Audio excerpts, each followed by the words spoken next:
Chapter 9. Padding down the center of the main walkway was a leopard. Free. No zookeeper. No restraints. Where were the guards? Not far was an overturned stroller. A mother was trying to unlock her baby, but she appeared to be having an issue with the belt. Beside her were two boys, the same two boys that had jumped from the bushes. The leopard turned in their direction. His legs flexed, and his upper body hunched lower to the ground with each thick step. Without waiting, I took off in a full sprint. My feet barely touched the ground. With one swoop, I skidded in front of the family, scraping my palms across the stone floor as I came to a stop. The mom's eyes widened as they met mine, and she frantically yanked the stroller straps. I turned to face the leopard, bending my knees in effort to lower to his level. I wanted him to see me, not them. The tips of my fingers brushed a cold bench to my side, and the legs wobbled. It wasn't adhered to the ground. A wet snarl escaped the leopard's mouth. Teeth flashed. I reached for the bench. At that same moment, the leopard leapt for me. With all my strength, I flung the bench between me and the leopard. Its nails dug into the back of my hand, and I shouted with pain, "Get off!" Managing to untangle from his weight, I whacked him across the face, but he seemed unfazed. With my palm, I smacked him again. He yelped, jumped off, and ran into the bushes. The mom and her kids ran safely inside a concession stand. Pushing with my shoulders through the mass of people hiding in the tropic zone, I heard Molly yell, "Thanatos!" Molly. I got closer. "Your hand!" She reached for my hand, but I pulled away before she touched me. "I'm fine. Really. It's just a scratch. You're bleeding." I took off my shirt and wrapped it around the wound. "I'm good now. No blood." "What happened?" "A leopard is loose." With an incredulous stare, her voice stuttered. That's what people are saying. But I thought they were just idiots. Oh my God. Are you okay? What did you do?" She reached into her purse. "I've got some antibacterial gel. Doesn't get infected." Her words faded as she dug around in her small purse. It was merely a scratch. I was fine, but trying to convince her of that appears out of the question. "Guess I should have given this to you earlier." She tossed my blue gift to me and kept searching. "It's so dark in here. I need a light." "Now?" I said, referring to my present. "Open it." Using the light from her phone, she dug back in her purse. Her attention divided between me and whatever it was she was looking for. My hand ached, but it wasn't bad. I ripped open the corner of the gift. The package was flimsy, and the layer of paper came off in one swoop. "You got me gloves?" "Black leather gloves." She grinned. "You like?" The speakers chimed on. "Ladies and gentlemen, the situation has been resolved. Please make your way to the exits. The zoo is closed for the rest of the day." Gasps floated from the packed people, some standing, others sitting, and a few pacing. I laughed a sigh of relief. "A fun day at the zoo." Molly rolled her eyes. "Ouch!" she yelped, yanking her hand from her purse. "Something poked me." She reached back inside. Movement over her shoulder caught my eye. Movement from something. Someone. Someone with familiar, long blonde hair and fair skin. "I'll be right back." "Ah!" Molly flung a snake out of her purse. "What is that?" Her voice shook as she fell back with a look of confusion and horror. People scattered around us, rushing to the exit. An elbow knocked the side of my head, but I didn't budge. The blonde girl turned around, coming closer. I was right. It was Kerr, my sister. The moment I saw her, she skipped forward. My eyes danced around, checking for the rest of my family. She was alone. The tightening in my chest loosened a bit. Kerr closed the distance between us fast. I watched her every move. Her lean, vulturous hands picked up a snake. "This taipan was hard to find," she said. Her dark nails matched the color of the thin, wiggly body in her grasp. She pinched the tiny head behind its jaw. The belly of the snake was lighter in color, and it was a baby. Its tail flung downward, before instinctively wrapping around her arm. "Daddy wants you back." "How did you find me?" My sister's rancid perfume was overwhelming and was the same smell that lingered in my bathroom the week before. "Trying a new fragrance?" I asked with sarcasm. "Your friend is pretty."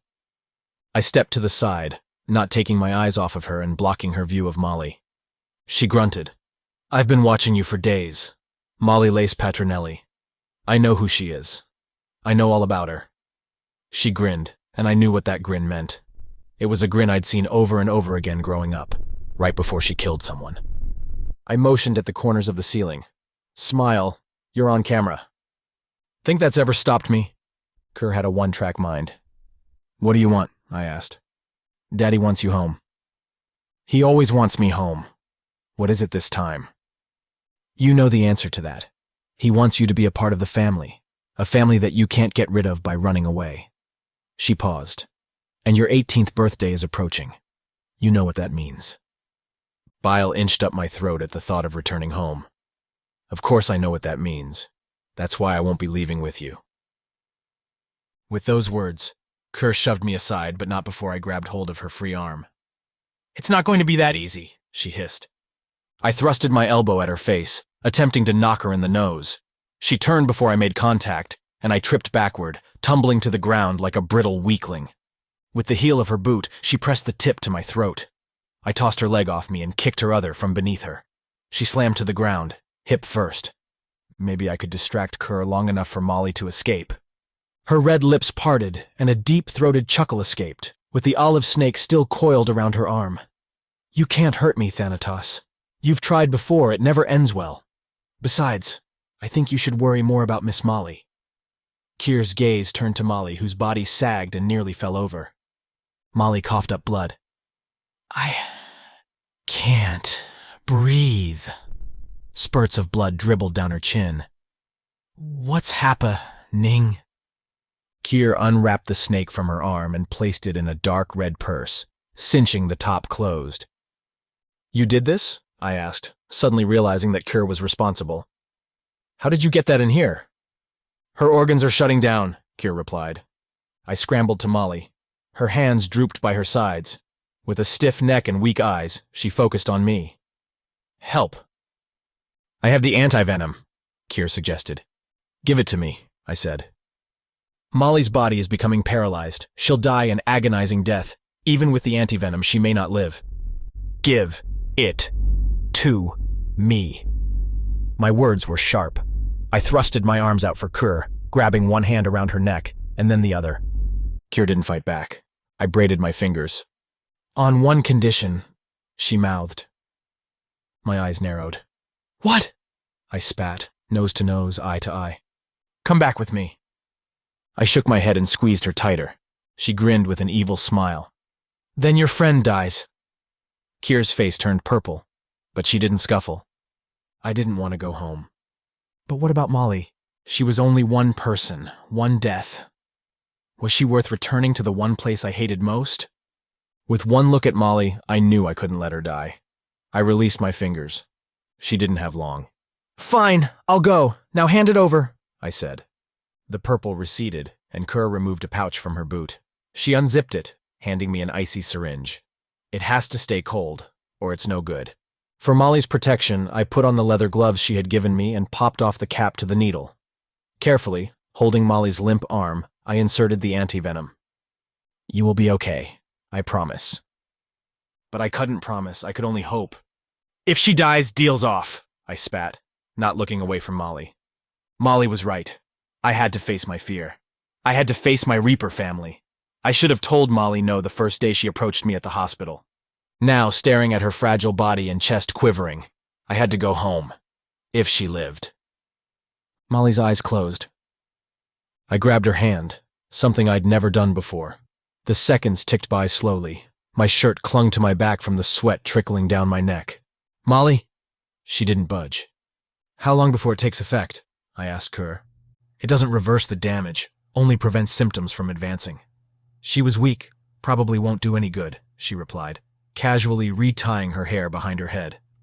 Shock rolled up my arms and my stomach tightened. I focused on Molly's chest, searching for any sign of life, but it didn't tremble or gradually rise. When had she stopped moving? Molly? I removed my gloves in a last attempt to bring her back, to jostle a reaction from her lifeless body. Placing my fingers on her wrist, I hunted for a pulse. Skin-to-skin contact, and she still didn't move. There was no pulse. Molly was dead. She was dead.